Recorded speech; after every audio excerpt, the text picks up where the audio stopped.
Hey there, Fighters here, and look at this monstrosity of self-controllers I have for you to showcase. Do you know what? I didn't think I was managed to do that, but I managed to pilot most of the controllers I have so far, and look at this. Alrighty then, let's kick things off with the Dreamcast controller. Yes, I still actually happen to own my Dreamcast console, which surprisingly still works. Maybe I have to showcase my console next time, but for now, I'll show you this controller. There's a switch there. There you go. This is a separate vibration pack, which I had to buy that separately. So if you can see this clearly. That kind of reminds me of how the N64 was when they used to get the Rumble pack. And the VMU as well, actually. Let me show this as well. So this is like a special black one I've got when I first bought my Dreamcast. It came all like sorts of neat colors. If you can actually autofocus that, there you go. Basically, you can play some games on it. There's also mini games. You can save game data. Used to have these little kicks here and there, so I don't know if that actually still works. Because as you can see, he's using a CR2032 batteries, so pretty standard. Like, I think it's the same batteries they use for the Game Boy handheld systems as well on the game cartridges. For games save data. Yeah, it's not working, so probably have to change the battery. Anyway, let's actually look at the controller itself. So, do you know what? People had a lot of gripe about this part, but that really didn't even bother me. And the thing I actually found it weird, because it's kind of weird that it kind of hinges it back here. So what is the point of this? I kind of prefer just leaving it down. It doesn't really bother me, to be fair. But anyway, I think that's the one of the few Sega controllers they just decided, you know what, put the 4 buttons there. Kind of almost reminds me of Nintendo, how they done this with this color scheme. Probably a bit reversed. And that actually came with the trigger buttons. The left and right trigger buttons. Quickly show the inside part. So it looks quite neat, still clean. It's a bit scruff here and there, but seems to function fine. I actually like it because it was ahead of its time with Dreamcast. I like the design of it. Analog stick's pretty good. The problem is with this hard casing. Can you see the analog stick? They should have had some kind of like a rubber, like anti-sweat proof ones. You know how the PlayStation controllers have with the analog sticks. It's a bit hard coated. D-pad's pretty solid as well. What they should have done with the Dreamcast, they should have actually had the 6-button controller, which there are a few variations from the third-party developers, but which is this one, is kind of weird design by Quantum. So many third-party aftermarket ones, but for me, first look at this. Look at this. The analog stick is so way up. It kind of feels uncomfortable actually. Even the D-pad, my goodness. When I used to play Street Fighter games, specifically Street Fighter Alpha 3, these are so sharp. Number of times I used to pull moves, it kind of give me blisters on my fingertips. The only good thing was that you actually had all the 6 face buttons. Only annoying thing is the Z and Z in the UK, by the way, there actually is the same coordination to these buttons. You kind of had to button map them, which for the life of me I never figured out how to do this. The triggers, it's kind of a bit stiff actually. It's hard to tell. Yes, I do have another VMU as well. That's the standard one. And funny thing is, these VMUs, I don't know if you ever heard of a shop called Cash Converters. I got this in the UK, where I live, and I only paid like £1 before retro became a boom, which is unfortunate because everything's gotten so expensive now. Even this Dreamcast controller, when I actually bought this, same place, only paid like £4 or £5, something like that. So back then, before retro became a thing, it was such a big deal collecting all this. Now it just seems impossible at this point. But yeah, I'm still happy I still have this. I think I've got another one of this, but anyway, here you go. GameCube controllers. One of my favorite consoles of all time. Even loving this specific design as well. GameCube controllers was quite unique, and it's still popular to this day for people that play Smash Brothers. So this is quite a unique one because, yeah, this is actually has a clear crystal back for whatever reason. Once again, I do apologize for the scruffs it has, but quickly have a look.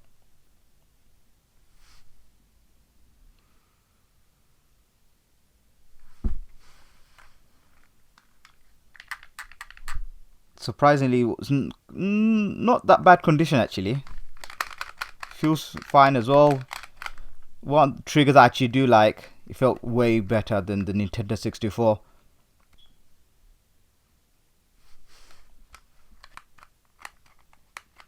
Including the Z button there. One of the rare instances, like, it's kind of oddly shaped, but once you get to it, it actually does feel comfortable playing some of the games like this. To me, they kind of remind like traffic lights. Red man, green man. Analog stick seems fine. See, the thing I did like about Nintendo, when they used to come analog stick, I kind of really like these sharp edges. Because it does really help when you're playing some certain games when you need to move the character. It's easy to move straight, down, left, right, etc. D-pad was at the bottom, so not bad. It's still manageable playing fighting games such as Capcom vs SNK 2. The C-stick, which is highly more preferable than the Nintendo 64. I'll say it's much better than Nintendo 64 controllers, because the Nintendo 64 had a weird analog stick that was in the middle, that's sticking out like that. Then you had the D-pad there, but it actually felt uncomfortable. This one, much better, feels really good. Kind of holds tightly while you're gripping this. You just feel so comfortable hold this. Start and pause. Surprisingly, I think it's during the Nintendo 64 they got rid of the pause button. Well, sorry, the select button. They got rid of the select button. And Wavebird. Yes, I also managed to have this as well. It's a bit mangled there. Maybe I might be able to fix that someday. Maybe I might be able to buy something. Please do let me know. Leave a comment there if there's any way I can actually fix this. But yeah, this is the Wavebird controller. It was such a big deal playing this wirelessly. So that's the wireless receiver. So you just connect that on the Nintendo GameCube or Nintendo Wii, and you can change the channel. That's all. It's like change the frequency. Get the right frequency at the bottom there. It will just detect it. Wireless, this wasn't so bad as well. So it will just light up here if it's managed to pick it up from this one. Only downside I say from this controller is it had no vibration feedback. I don't know why Nintendo has done this. I'm pretty sure they could have done this somehow. And this is almost like a Microsoft Xbox kind of thing when they actually come up with battery compartments. I don't know why they. I suppose it was kind of ahead of its time, and maybe just they couldn't think of a way to make a rechargeable controller at this point.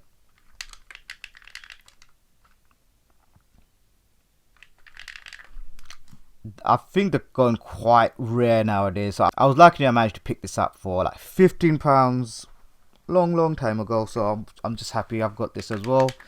So if I do feel like playing a GameCube game or some Nintendo Wii game, I think you can even use some of this in the Nintendo Wii U. Well, specifically these ones. These will work in the Wii U if you got the adapter that connects to the Wii U. I think it will also work for Smash as well. For Nintendo Switch, I'm not very familiar with the Nintendo Switch console because I do not own one, but please do leave a comment if it does, because otherwise people are still loving this controller even to this day, and me myself included. more Nintendo craze. This time we'll just jump to Nintendo Wii, which also happens to work on the Wii U as well, so which is quite fortunate. But yeah, let's start off with the Nintendo Wii Remote, or the Wii Remote, how you want to pronounce it. So this is the standard version that doesn't have the Motion Plus, and this is the special one that actually has the Motion Plus, which by default afterwards then they start putting the Motion Plus. When these first Wii Remote controllers came in a few batches, they just didn't seem to have the Motion Plus. Motion Plus wasn't a thing until a few years later, which is kind of weird for this one. Then they had this built in, because they had if I remember, which I can't seem to find it, but it's like a little dongle. You just click it in here, and then you have the extra motion controller, like for certain games. But yeah, this is just a standard one. You can play side of all some certain retro games. It works. It feels weird, but it does work. It kind of reminds me of Joy-Con now, isn't it? Like you kind of like take it sideways, start playing like this way. They must have got inspired from the Nintendo Wii controller somehow. Yep, I think it's a Z button. Is it? No, it's a B button. Do apologize. A functions fine, including this one. This actually feels got a bit more weight to it, I think, because of the Motion Plus. It's got a bit of a scruff there. It's got a bit dent as well. This does really look really good.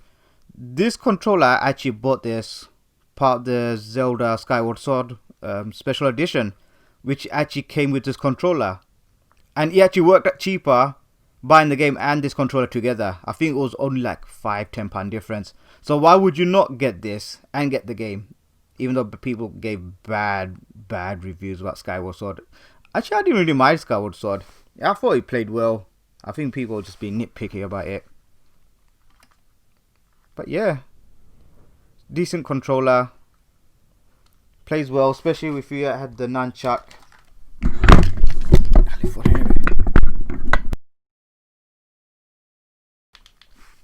Connects there.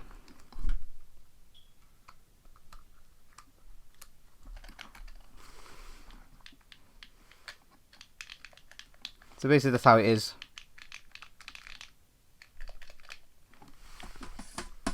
It's quite a decent amount of cord there. This is very lightweight, very cheaply done, kind of plastic, but I suppose it does the purpose though with the analog stick. A couple of buttons at the back, which is the C button, Z. It's kind of weird how it's differently arranged this time.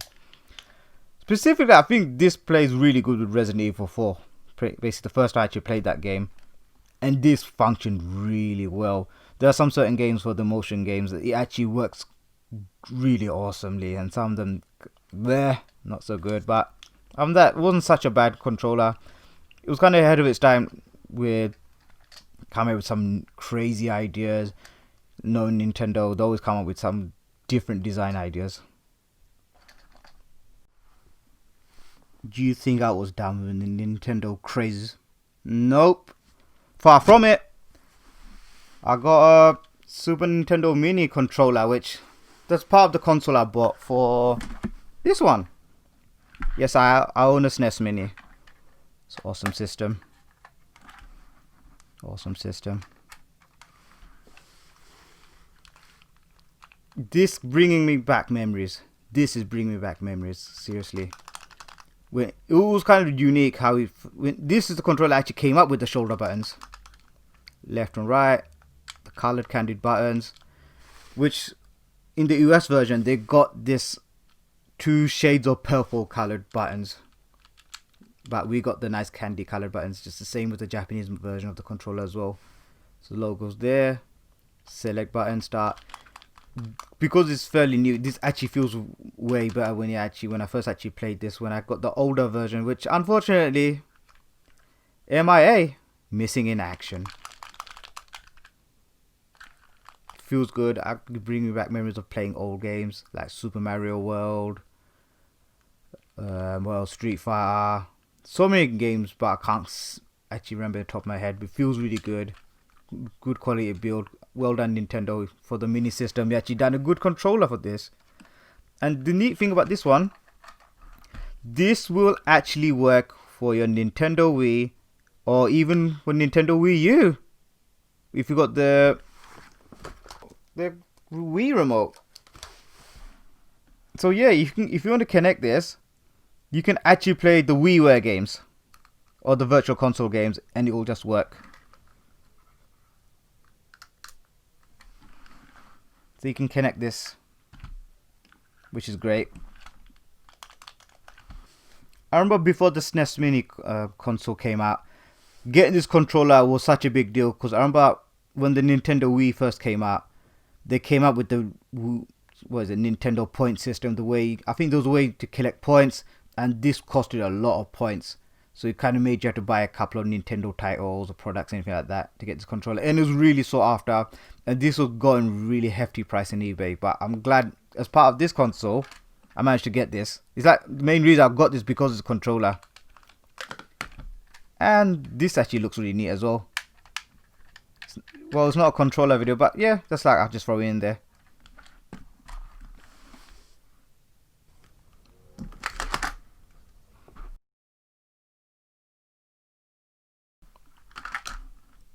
Wii Classic controllers.